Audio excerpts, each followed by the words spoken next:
Hello everyone, how you all. I hope कि आप सभी बहुत अच्छे होंगे। Today is the day 21 of our victory to do list series and आपको समझ में आ रहा होगा कि ये बस आज हमारा लास्ट होने वाला है।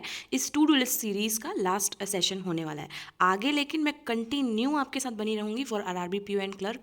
और भी जो हमारी इंपॉर्टेंट चीज़ें हैं वो सारी डिस्कस करूँगी लाइन बाय लाइन। आपको सैलरी वीडियो चाहिए थी, आपको और एक ही वीडियो में सारी स्ट्रैटेजी चाहिए थी, बुक्स कौन से प्रेफर करने हैं, मॉक्स कौन से प्रेफर करने हैं, हर एक चीज़ मैं आपके साथ डिस्कस करूँगी आगे आने वाले वीडियोस में। लेकिन जो टू डू लिस्ट है ना, उसका आज लास्ट डे है। इसका मतलब क्या है कि आपकी डे 21 में ही पढ़ाई खत्म नहीं हो जानी चाहिए। मैं यहाँ पर आपको आगे सब कुछ एक ब्लूप्रिंट दूंगी कि आगे आपको क्या करना है, इसलिए मैंने लिखा हुआ है वे अहेड। ठीक है, अब बहुत सारे स्टूडेंट्स ऐसे हैं जिनका बिल्कुल फ्लो बन चुका है, वो बिल्कुल अब कंटिन्यू कर रहे हैं। ठीक है, लेकिन कुछ ऐसे स्टूडेंट्स होंगे ना जो अभी 5th डे 6th डे में होंगे और उन्होंने 2-3 दिन ऐसे ही वेस्ट कर दिया होगा कहीं बाहर जाके इधर उधर, तो उनका एक फ्लो नहीं बन पाया है, वो खुद में सेटिस्फाइड फील नहीं कर रहे हैं। तो ऐसे स्टूडेंट्स ना फिर से डे 1 से स्टार्ट करिए, क्योंकि हमारे पास अभी टाइम है। ठीक है, फिर से डे 1 से स्टार्ट करिए।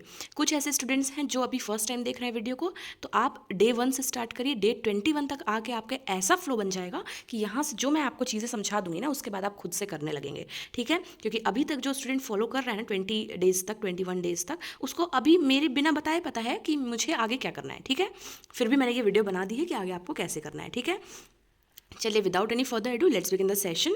यहाँ पे हम लोग क्वांट के बारे में बात करते हैं कि मैंने आपको ये बोल दिया है कि या तो आप हर दिन एक सेक्शनल मॉक देंगे। ठीक है, बट हर किसी के पास ये नहीं रहता है कि हर समय सेक्शनल मॉक अवेलेबल हो। वैसे तो मैं आपको बोलती हूँ, आपके पास तो बहुत सारे मॉक्स, एक पैकेज अगर आपने ले लिया समझ लीजिए, तो उसमें तो अनलिमिटेड मॉक्स होते हैं ना। एसबीआई क्लर्क का हो, आईबीपीएस क्लर्क का हो, एसबीआई पीओ का हो, आरआरबी पीओ का हो, बहुत सारे मॉक्स होते हैं ना। तो उसमें से आपको एक सेक्शन को उठा के सबमिट करना है, तो इसको मैं बोलती हूँ सेक्शनल मॉक, है ना।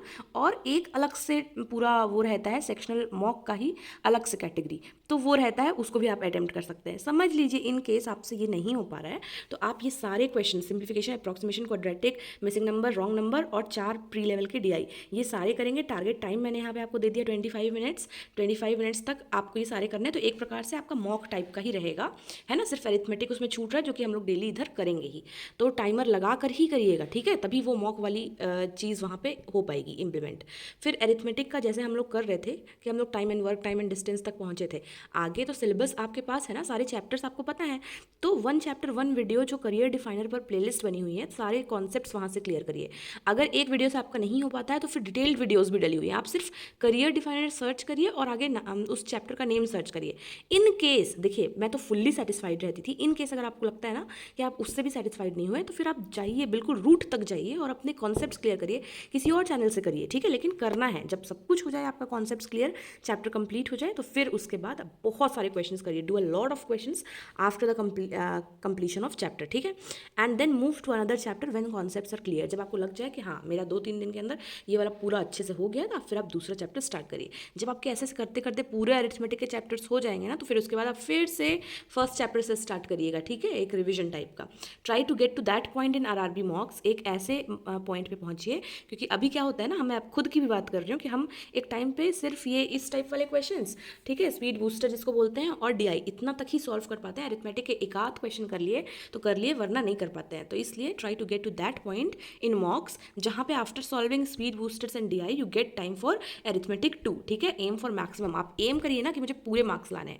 क्लर्क एग्जाम जो होता है आरआरबी क्लर्क, उसमें कट ऑफ बहुत ज़्यादा जाता है आजकल, 70s में ही जाता है, 80 में। ठीक है, तो एकदम आप एम करिए कि मुझे मैक्सिमम लाना है, और आरआरबी पीओ में उतना नहीं जाएगा, लेकिन फिर भी हमारा एम पूरा होना चाहिए। ठीक है, लास्टली एक चीज़ बोल रही हूँ कि ऑल्टरनेटिव बेसिस पे हर दिन पॉसिबल नहीं हो पाएगा, लेकिन ऑल्टरनेट बेसिस पे आप मेंस के सेशंस, जैसे सिर्फ ऐसे टाइप करिए ना कि मेंस डीआई या mains quantitative aptitude RRB PO, IBPS PO, इस टाइप का, तो आपके सामने ना अनलिमिटेड सेशंस आएंगे। आप कोई भी बिना दिमाग लगाए अपना सिर्फ कोई भी एक सेशन देख लीजिए, तो एक प्रकार से आपका साइड बाय साइड मेंस का जो फ्लो है ना वो टूटेगा नहीं, या फिर आपको बिल्कुल न्यू नहीं लगेगा जब आपका प्री क्लियर हो जाएगा। ठीक है, तो ये चीज़ करते रहिए। और करियर, ये लास्टली करियर डिफाइनर पर जो भी न्यू सेशंस आते हैं, जो भी न्यू सेशंस आएंगे आगे आने वाले एग्जाम्स के लिए, एक टच में रहिएगा। ठीक है, रीजनिंग पे सेम चीज़ है कि आइदर एक सेक्शनल मॉक करिए या तो ये सारे क्वेश्चंस करिए जो मैंने यहाँ पर लिख दिया है, विद टाइमर करना है। ठीक है, ये आप देख लीजिएगा। ठीक है, उसके बाद 1000 पजल सीरीज़ जो वीडियो आती है एडिशनल, वो चीज़ें कर लिया करिए।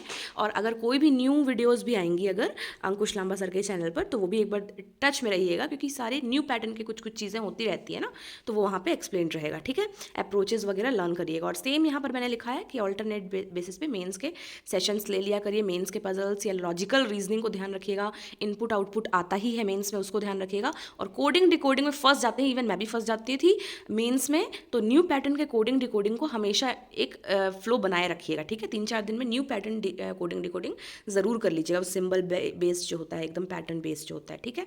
तो क्वांट एंड रीजनिंग में एक चीज़ मैंने क्या लिखी है कि 7 दिन या 10 दिन में एक बार मेंस के मॉक ज़रूर दीजिएगा, सब कुछ छोड़ के, ये सब कुछ छोड़ के आप उस दिन मेंस के मॉक दिया करिएगा। एक दिन में तो आपको पूरा कंप्लीट होगा ही नहीं, पूरे क्वेश्चंस अगर करना चाहेंगे तो पहले मॉक दीजिएगा, सबमिट करिएगा, देखिएगा आपके कितने मार्क्स आ रहे हैं। उसके बाद एनालिसिस के बाद आप पूरे क्वेश्चंस भी सॉल्व करिएगा, तो हो सकता है उसमें थोड़ा ज़्यादा टाइम लग जाए। तो जो मैंने पूरे हफ्ते में नहीं लिखा है कि मेन से क्वेश्चन सॉल्व करिए, तो उस मॉक के ही क्वेश्चंस को पूरे हफ्ते में मतलब डिवाइड कर करके सॉल्व करते रहिएगा, ठीक है।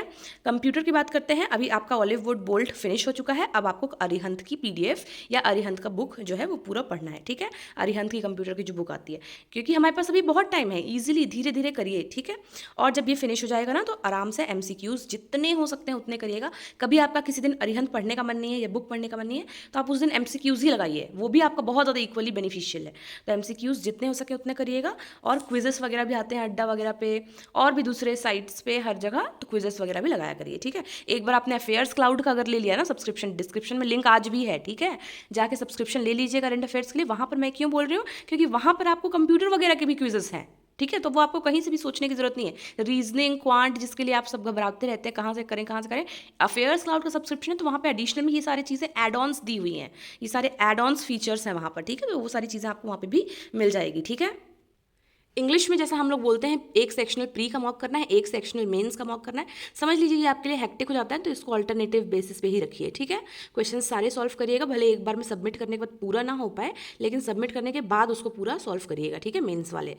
भले 1-2 दिन उसमें लग जाएं, ठीक है। 10 फ्रेजेस आपको डेली करने हैं। फ्रेजल्स वर्ब्स वगैरह भी करिएगा ना याद से, उस टाइप का होता है ना, पुट ऑन, पुट इनटू, इस टाइप का वो आता है, इसलिए उसको ज़रूर करिएगा, क्योंकि हमको उसका मीनिंग ही नहीं पता होता है। चाहे हमारी इंग्लिश में कितनी भी अच्छी प्रिपरेशन हो, हमको उसका मीनिंग ही नहीं पता होता, हमारे फालतू में 4-5 मार्क्स चले जाते हैं अगर इस टाइप के 5 क्वेश्चंस आ गए, ठीक है। एक मेंस लेवल का RC और कंपल्सरीली करना है आपको, ठीक है। अपने प्रिपरेशन के साथ साथ एक मेंस लेवल का RC ज़रूर करिएगा। अगर समझ लीजिए डेली नहीं भी हो पाता है ना, कोई बात नहीं, आप हर दूसरे दिन तो करिए कम से कम, लेकिन चीज़ों के साथ बने रहिए, फ्लो मत तोड़िए, ठीक है। हिंदी में आपको सिलेबस सबसे पहले अपने सामने रखना है। हमने पर्यायवाची, विलोम शब्द, मुहावरे, लोकोक्तियाँ, ये सारी चीज़ें कर ली थी। आगे आप उसी तरीके से बढ़ते रहिए।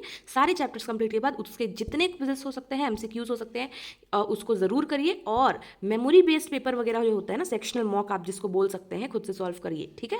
यूट्यूब पे भी आपको बहुत सारे सेशंस मिल जाएंगे और मॉक्स में तो मिलेगा ही, ठीक है, क्वेश्चंस, उसको करिए। एडिटोरियल में मैं आपको हमेशा बोलती हूँ 2 आर्टिकल्स आपको करनी है, मीनिंग्स फाइंड आउट करके वोकैबुलरी आपकी डायरी मेंटेन करनी है, एनालिसिस वीडियो आपकी करनी है एडिटोरियल एनालिसिस चैनल पर जो आती है, और अलग से वोकैब वीडियो 9-10 मिनट की रहती है, वो आप करते हैं, वो उसको भी करिएगा, ठीक है। मॉक, एक होल मॉक आपको देना ही है, और एक प्रॉपर एनालिसिस के साथ हर दिन कि आप कहाँ पर भी वीक है उस पर्टिकुलर सेक्शन में। मैंने तो अपने हिसाब से आपको बता दिया, हो सकता है कोई पर्टिकुलर सेक्शन आपका बहुत वीक हो, तो उस पर अच्छे से वर्क करिएगा। और वीकेंड्स को ध्यान रखिएगा, जैसे मैंने आपको कल भी बोला, जो डे 20 है वो नहीं आया वीडियो, मैंने आपको नोटिफाई कर दिया था, वीकेंड था, आपको पूरा फुल्ली रिविजन करना था, ठीक है। तो वीकेंड्स को हमेशा रिविजन के लिए अलग रखिएगा, ठीक है। So that was all for today. I hope कि आपको इस पूरे सीरीज से बेनिफिट मिला होगा, एंड अपने जो भी फीडबैक है कमेंट सेक्शन में ज़रूर दीजिएगा। आगे आपको किस टाइप की वीडियोज़ की रिक्वेस्ट है उसको भी ज़रूर बताइएगा। मैं तो बिल्कुल आपके साथ लगे रहने वाली हूँ आगे आने वाले सारे एग्जाम्स के लिए। वी विल बी अपडेटेड, हर दिन वीडियो आएगी, आप ये मानकर चलिए, कभी कभी छूट गया वो अलग बात है, हर दिन वीडियो आएगी, और आप बने रहिएगा साथ में, ठीक है। So that was all for today. All the best, have productive days ahead. This is Sabiya signing off. See you in our next session. Till then, stay happy, stay blessed, keep learning, and thank you so much for watching.